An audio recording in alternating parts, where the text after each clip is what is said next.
Iran, kabahan na, Amerika nag-deploy ng nuclear ballistic missile submarine papuntang Middle East. Bihirang ipinapaalam ng Amerika ang totoong lokasyon ng kanilang mga submarino. Iran, delikado. Saudi Arabia sinalakay ang Iran. Ayon sa source, matapos ang sunod-sunod na paglunsad ng missile at drone ng Iran sa iba't ibang lokasyon sa Kingdom of Saudi Arabia, Saudi Air Force lumusob sa Iran territory. Main battle tank ng Japan ang gustong bilhin ngayon ng Philippine Army matapos makita ng Armed Forces of the Philippines ang lakas ng mga firepower ng Japan sa coastal defense. Philippine Army sinusuri ngayon ang Japan Type 10 main battle tank para maging kahalili ng mga tangking isinupply ng Israel sa Pilipinas. Taiwan, gumagamit din ng mga tangke para protektahan ang kanilang mga baybayin laban sa pagsalakay ng China. Department of National Defense Gibo Teodoro Jr. muling binanatan ang China matapos nitong batikusin ang pagsali ng Japan sa ginawang Balikatan 2026.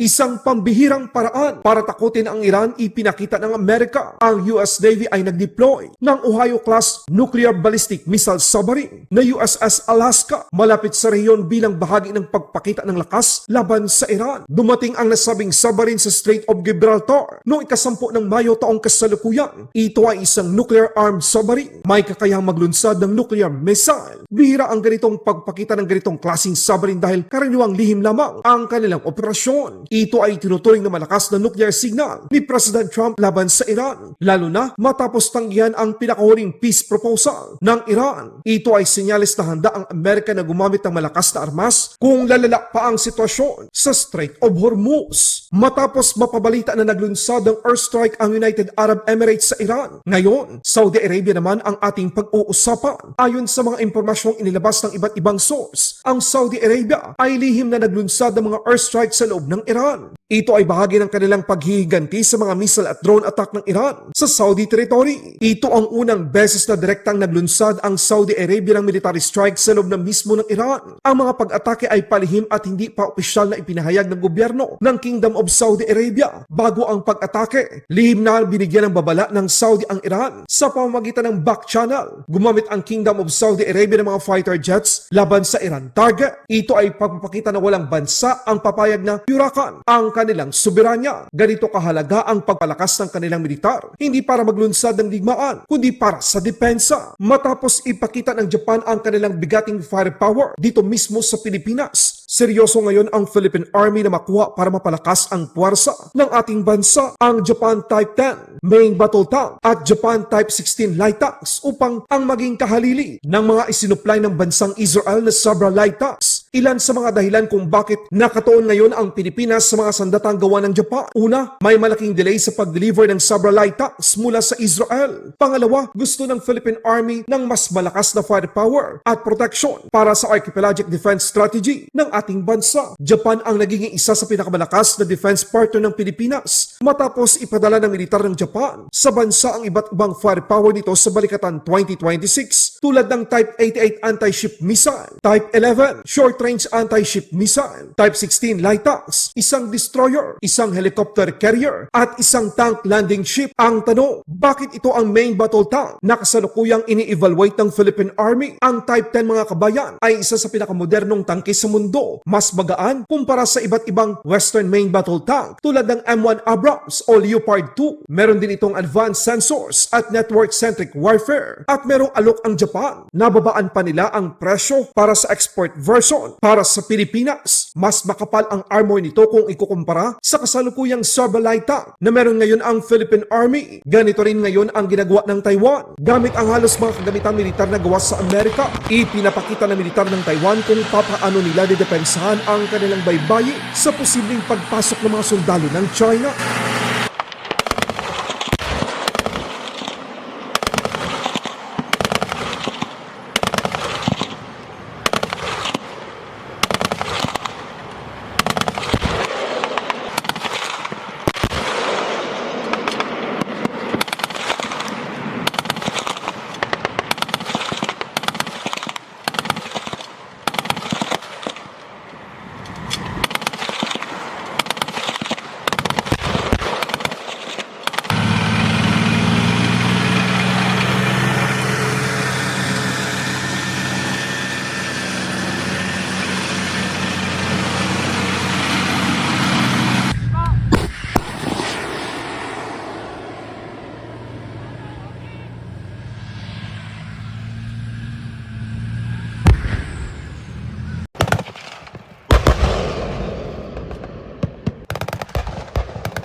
Hindi naman pinalampas ni Secretary Gibo Teodoro Jr. ang ginawang pagtuligsa ng China sa pagsali ng Japan sa Barikatan 2026. Lalo't hindi lamang naging observer ang Japan, sila ay nag-deploy mismo ng mga gamit militar sa Pilipinas. Ayon kay Department of National Defense Gibo Teodoro Jr., manalamin muna ang China dahil sila ang tunay na diktador. Nililinlang nila ang kanilang taong bayan para makakuha sila ng suporta. But during the exercise, marami naging comment to China, lalo na against Japan, nag-engage nga raw is to demilitarization.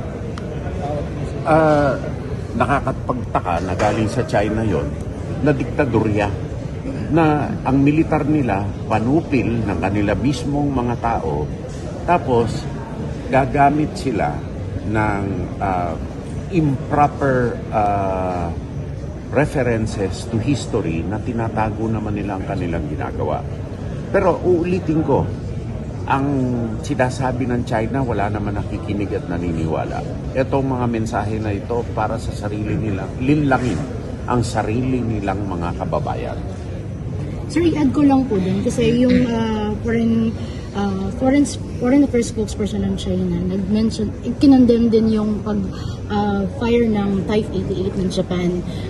They were saying na it will threaten daw yung peace and regional stability. So can you say something Paano? about it, sir? Ang tanong ko, paano? So you don't believe, sir? And Number one, hindi ako believe. Number two, wala silang pakialam doon. Alright. I mean, anong pakialam nila? Pakialaman nila sarili nilang bakuran. Pakialam sa nila ng pakialam yung kanilang sariling bakuran, lalo na yung panunupil sa kanilang mga kababayan, hindi nila tinitigilan. Ito, distraction din sa mga kababayan nila, sa mga problema nila. in short, sir, when we say threaten regional stability, yung activity ng China mas nakaka-threaten kesa dun sa ginawang I mean, I will agree with what you suggested. Agreed ako 100%. Hindi lang yun. Ano ba yung ginagawa nila? Yung panunupin nila sa West Philippine Sea at sa iba't ibang mga lugar. Kahit Vietnam, ginaganon nila. Recently, Malaysia at Indonesia, ginanon nila. Pangalawa, kunwari, mga cultural exchange.